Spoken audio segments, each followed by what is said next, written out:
Science behind chronic pain.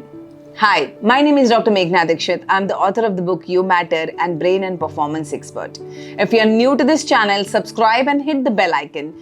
This channel is all about personal development, understanding how can you become a better version of yourself, how can we reduce your struggles and your suffering so that your journey to achieve your success becomes effortless and happy.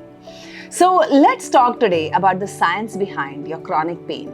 If you're someone who already has this kind of a pain in your body, or you often get aches and pains when you're too stressed, this video is for you. Or if you know somebody who often gets migraines or some chronic pain in their stomach, in their back, etc., then maybe you can send them this video so that they get more insights about how to overcome their chronic pain. So let's first understand, what does pain mean? Spelling of pain is PAIN. It's an abbreviation of pay attention to information now. So type in the chat box, pain, pay attention to information in now. What does that really mean?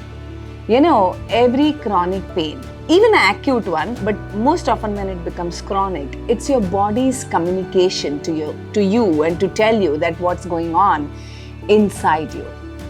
Pain is nothing but there's an information stored in that cell, that part of your body, and that information is just drawing your attention to that information and telling you that you need to work on this information, either release it, either get over it, or either kind of make sure that you work towards releasing this information or working or taking action on that information so that you move into your life.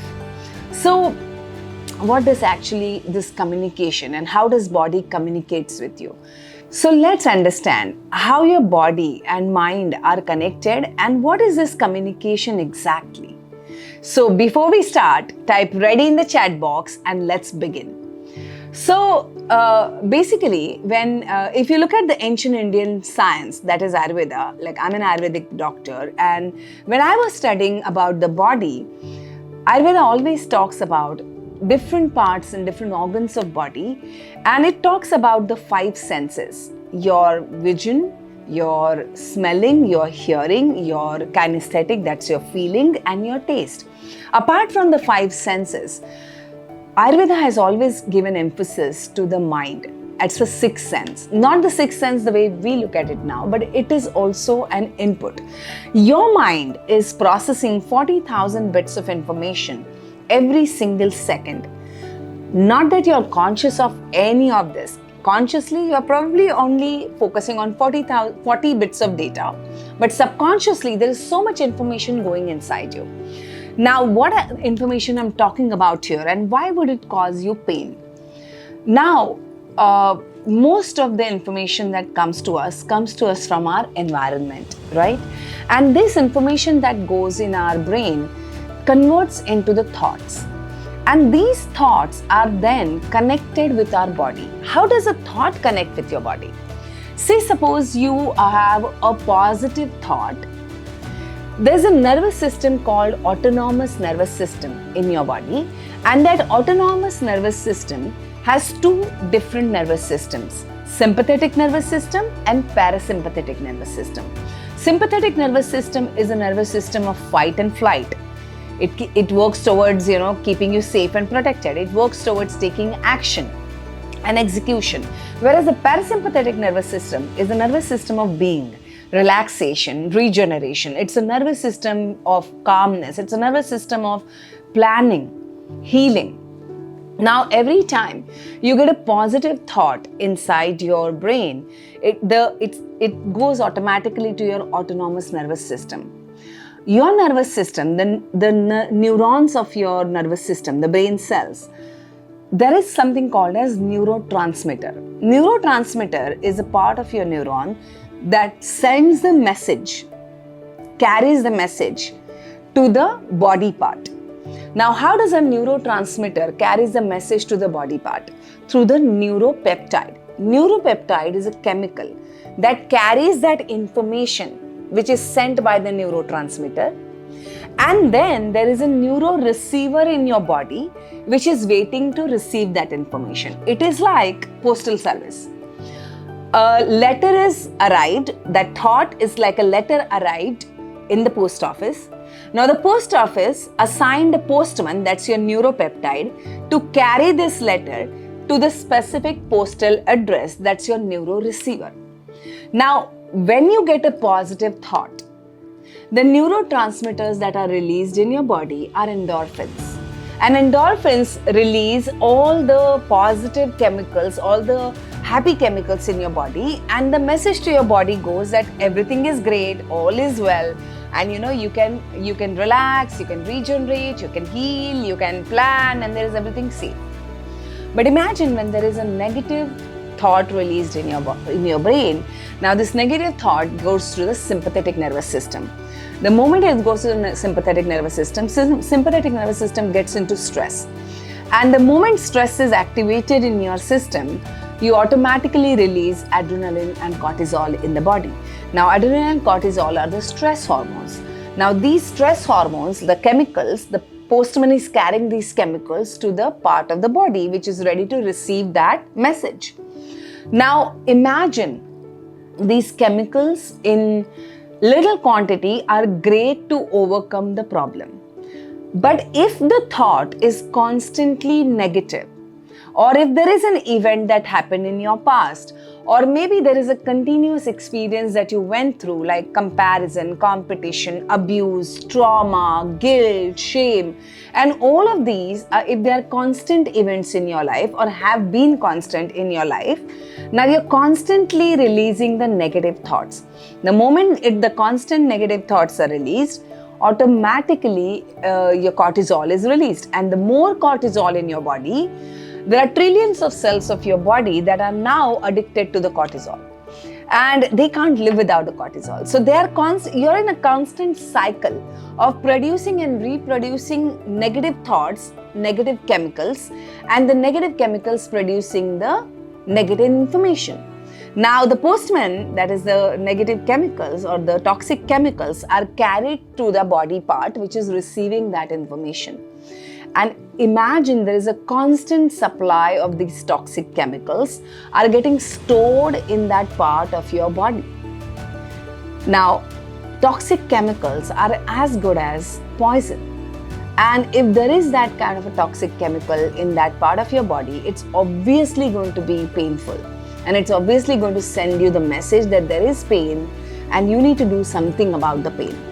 Now, earlier when we were in the ancient times, your pain or any disease was treated holistically. It was given as much as body attention, mind was also given attention. It's like right now it's proven that there are 99% of our diseases are mostly psychosomatic. It has a psychological connection with your body. Your pain has a connection with your physiology, that's your body, and your psychology. You cannot escape this. It's the communication that your mind is having with your body. And if you do not like the communication, it's time to introspect why there is this communication in the first place. Now, initially what may have happened is you may have got occasional aches and pains and then you ignored it. Then it became quite constant aches and pains. You still ignored it. And then eventually it became a permanent kind of a feature in your space. Most often when we get pain, we quickly pop the painkiller and we desensitize that communication. Now remember, when you take a painkiller, you just desensitize the information going back to your brain that there is still pain. You are cutting off that conversation. But it's not permanent. You have not actually gone to the root cause of that pain to identify what is going on and what this information is that I need to look at and I need to overcome or work on this particular area. So let's start identifying a few categories of pain considering the bodies, separate parts of your body. So if you're ready, type ready in the chat box and get your pen and paper to make this, note. So I'm going to divide our body into 5 different parts. Neck and above, neck and head, hands, feet, front portion of your body, that's your abdomen and your chest and your back. So if you divide your body into these 5 different parts, let's understand what does chronic pain mean when it is in these parts of your body? And we are also going to divide our body vertically, right and left. Now I'm going to first focus on the right and then focus on the left, and then we'll go dive into the deeper meanings that are attached to different body parts. So if you look at the right side of your body, it's the part of your masculine energy. Now remember this, that masculine doesn't mean it has to be male. Every person has got masculine energy and feminine energy. Right part of your body, if there is some sort of a pain, you got to identify if there is any challenge in execution, in challenge in taking action, any challenge in taking control of your life. Also, there is a possibility the way you look at the world, the way you perceive the world, the information that you're receiving from the world and the source of your pain is somewhere in your environment. It could be somebody, some person in your life, it could be somebody who was there in your past or something like that. So the source of that information is coming from outside and the discomfort is coming from external world.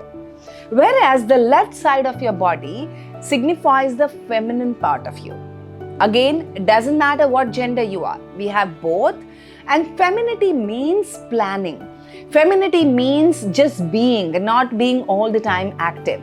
Left part of your body also signifies your internal self, your internal environment. So I have seen people, those who have constant pain only on the right sides of the body, and then I suggest them to look into their environment. What are the triggers and which are the people, those or what events have happened in the past, which they blame onto the environment, and that trigger is coming from outside. But if at all you have a pain on the left side of your body, anywhere, you got to look within yourself. What is the internal environment? It could be your, the way you have kept your, self-care, the way you think about yourself, the negative self-talk, the way you believe about yourself. It's all about internal world. Now, if this makes sense, let me know. Type MS in the chat box or makes sense in the chat box. Right is masculine, taking action and external environment. Left is about femininity, internal environment and planning. And you know what? We need both energies, right? We need right side of energy is about daytime, vibrant energy, and left side of the energy is about sleeping or nighttime energy. So there are different dynamics of energy. Just like in the nature we have day and night, in the body also we have light and dark. So based on these bifurcations there's nothing to do with the characteristics of those particular gender. So look at them as just energies and not the gender. Now as we have divided the 5 parts, shoulder and above, both your hands, your feet, legs and your chest and abdomen and your back. So if you have pain in any of these areas, what does this signify?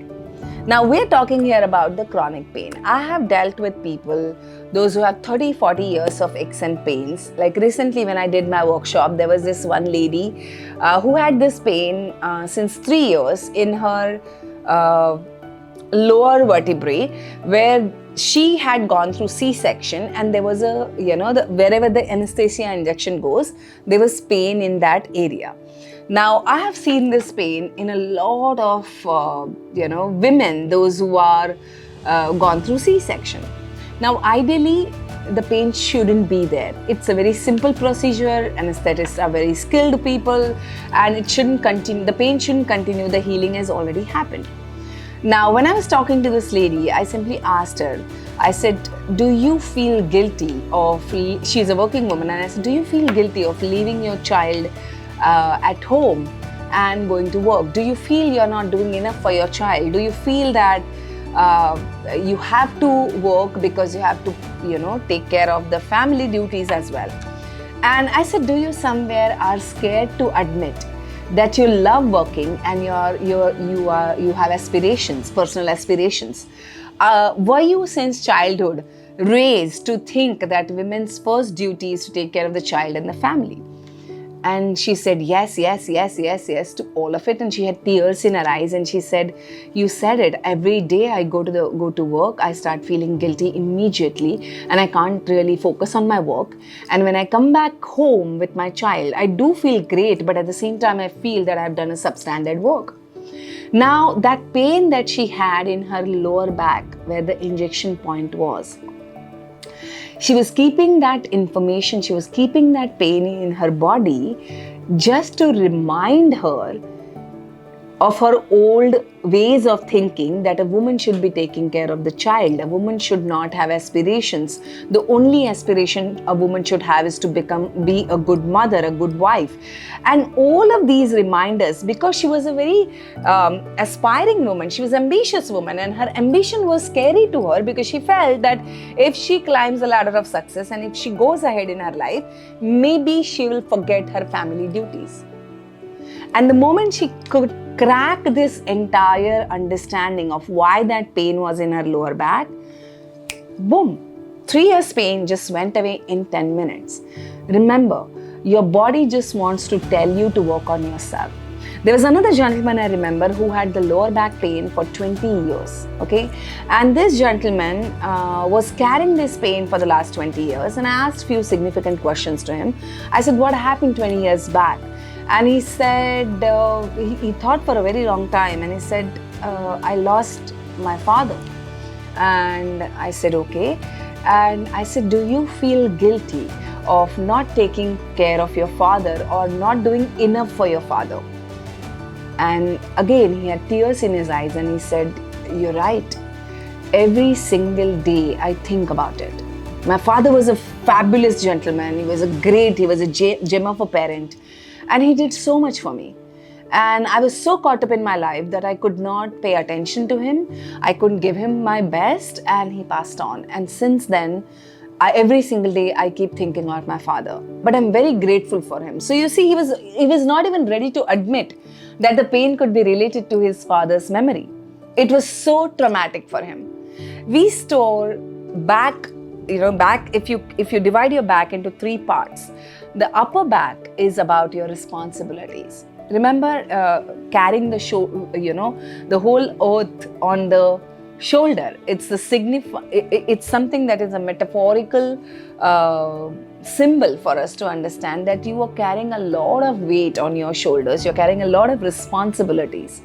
Mid back is about not feeling supported enough by your elders in your family or elders in your surrounding. That could be a boss, that could be your own parents, that could be a teacher, that could be an elder sibling, anybody whom you feel lack of support from elders in your life. Lower back particularly comes when you are walking on the tightrope.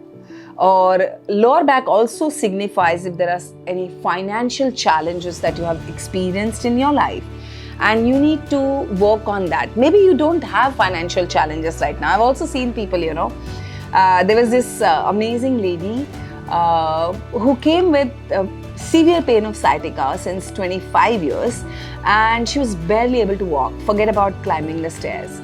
And I remember she came to us, and while we were talking to her, she said, I am extremely worried about finances. And we asked her, is there a problem in your finances? She says, no, but I'm always worried that it's not going to last, and it'll always, some sudden changes will come, something will happen.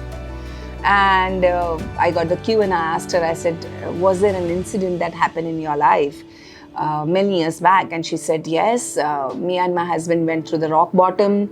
Our business failed and we were in solid debt. And then from there we built up a lot. But today everything is good. But I somehow get all the time, shivers down my spine where I feel that, what if it happens again? You see, shivers down my spine. And since then, she had developed sciatica. The moment she walked through that pain, she understood why the pain is there, the communication stopped. Now, as much as it seems easy to work through the pain, It's not that easy. You have to understand that it's a communication. It's a certain pattern that your body and mind has developed, and it is constantly happening. So you have to keep working on this. You have to identify where it is coming from. Most of the people reject this idea that the pain can be psychological or emotional. Well, let me give an example before we move forward. And this is an example of phantom pain. What is phantom pain? There are many soldiers in the war, those who go through amputation, and there are so many times it has been said that before the amputation there was a severe pain the soldier has experienced in that foot, and because it was necrosed, it had to be cut. Now, even after cutting that wound or cutting that foot, the wound has been fully healed. Still, that person experiences pain in that area where the wound was. Now, when you amputate the foot, actually the nerve endings of that area are completely dead. You cannot experience the pain. But the phantom pain is the pain that remains in that energy body which surrounds your physical body. There are 5 bodies that you're surrounded with. Now, according to Ayurveda, there are 5 layers of our body. Annamaya Kosh, which is your physical body. Pranamaya Kosh, which is your energy body. Manomaya Kosh, which is your emotional and your thought body. Vijnanamaya Kosh, which is your wisdom body. And Anandamaya Kosh, which is your bliss body. So none of your pains are just the physical pains. There are all these 4 layers that are involved in the communication that's happening with your body and the universe. You're not alone here. You are constantly in communication with this whole matrix, the people around you, the universe around you, and the energies and the whole of nature. So let's go back. When I was talking about the back, now let's talk about the front of your body. Your chest and your abdomen.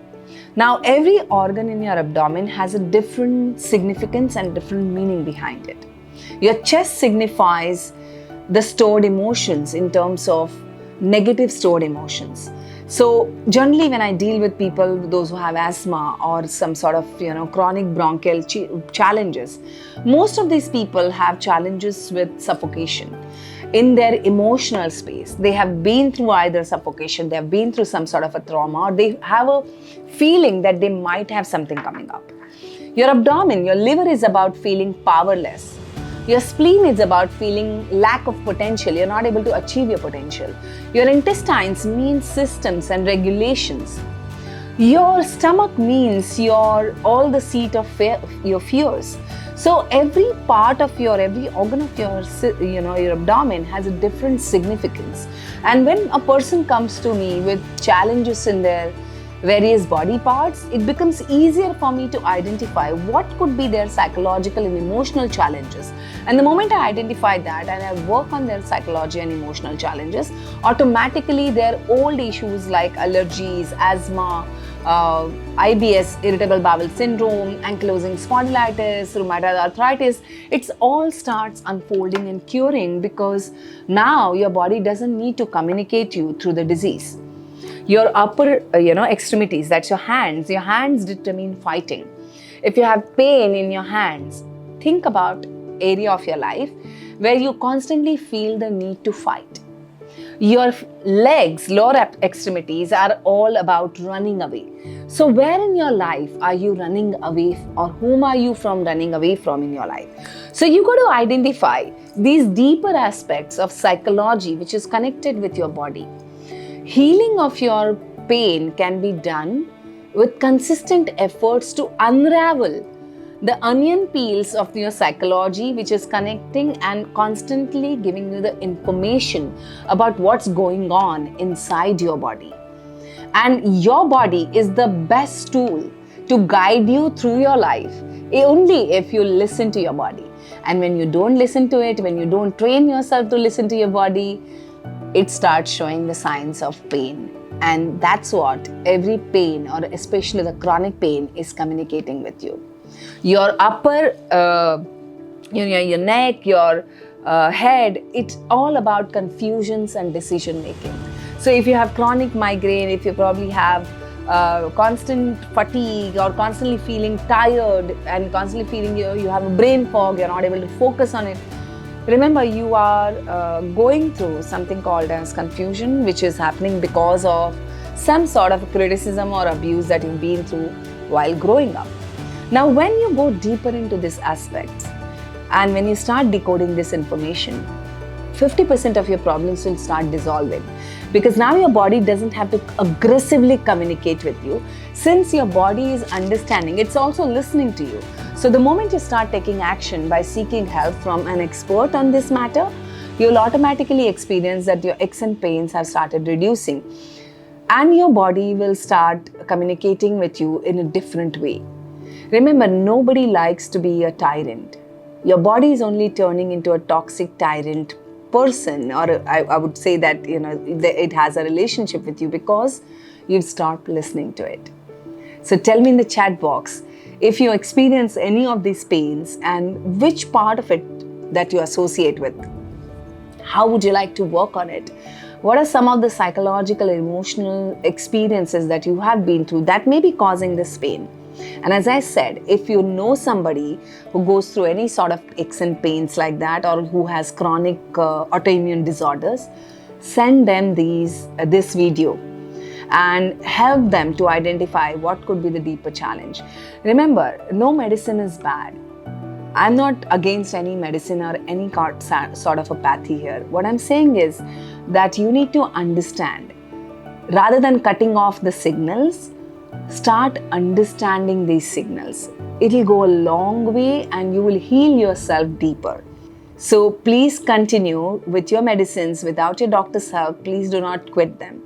If you like the video, give me a thumbs up, share it with at least 10 people, and I will see you soon.